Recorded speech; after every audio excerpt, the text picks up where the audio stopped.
All right, so a prominent nonpartisan budget watchdog calls the House Republican McCarthy debt plan a realistic and extremely welcome first step, that being Maya MacGuineas, president of the Committee for a Responsible Federal Budget. She joins us now. Maya, welcome to the show, number one. Glad to have you.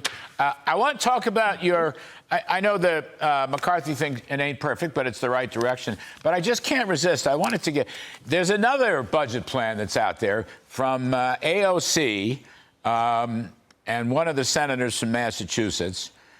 This is the Green New Deal. You're going to love this. You probably already know it.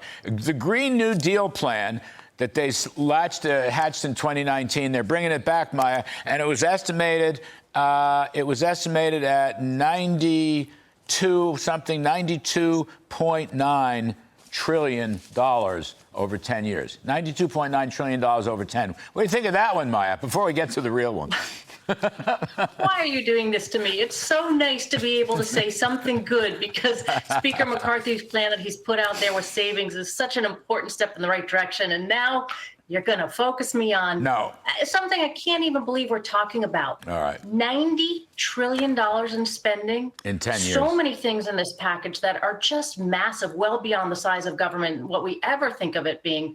And I have no idea how you possibly cover the costs. I assume people are talking about using the printing presses again in a moment while we're in the midst of 40-year high inflation. So this is just it would be kind of it would be a catastrophe. A crazy notion that this is even being discussed right now. I'm saying it tongue-in-cheek. I'm not serious about it, but I just thought I'd put it out there. Now, thanks. it ain't perfect, but you do feel that the McCarthy plan is a good first step.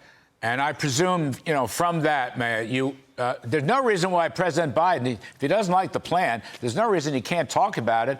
And, maybe they could work something out. So first and foremost, discussions need to get started immediately. It's really irresponsible that we haven't been talking for all these past months. We should have passed the debt ceiling months ago, last year even. It is great to see the package that the Speaker has put out.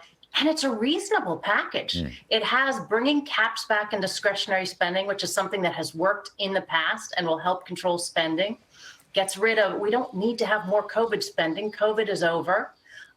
It rightly talks about repealing the executive actions on student debt, which the president put in unilaterally. That needs to go through Congress. There are a lot of sensible provisions in here. One we might disagree on. I don't think getting rid of the funding for the IRS makes sense, because that would actually generate money. That's something that Republican and Democratic presidents have all supported. But listen, I'm not going to quibble with each and every component of this. The fact is our debt is at near record levels. We're going to be spending $10 trillion on interest payments over the next decade. Of course, we need a package of savings. And it's really good that we could hopefully start negotiating from this starting point, which puts serious policies on the table. One thought I had in your analysis, you mentioned that this would theoretically help Jay Powell and the Federal Reserve. Any spending curbs would be useful in the fight against inflation. Maya, I don't know why Jay Powell doesn't just say, if you give me a decent budget deal with a lot of savings, stuff you're talking about for a long time, that will allow me to keep interest rates lower. Paul Volcker did those kinds of deals. Alan Greenspan did those kinds of deals. I was waiting for Jay Powell. If Jay Powell said that, that would put a lot of heat on all the people involved to get moving on a debt ceiling.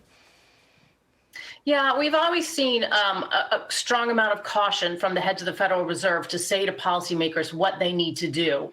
And when they do step into that area, it's kind of very tentatively, because it's usually left, fiscal policies left to Capitol Hill, monetary policy to the Fed. But it's absolutely clear that fiscal policy that pushes in the right direction, meaning borrowing less, will help get a hold of inflation. And it will mean that the Fed will not have to lift interest rates as much. The likelihood of a recession will be less. And if we do have a recession, it will not be as deep.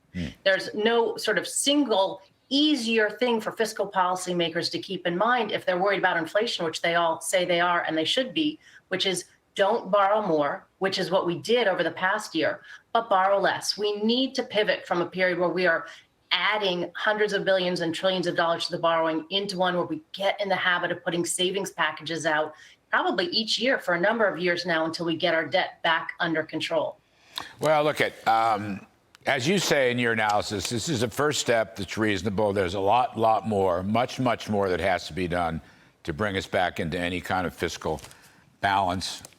We've both seen it come and go. There's a lot of work out there. Thank you for the work that you've been doing. I think a lot of us really appreciate it. I got to jump out. We're running out of time.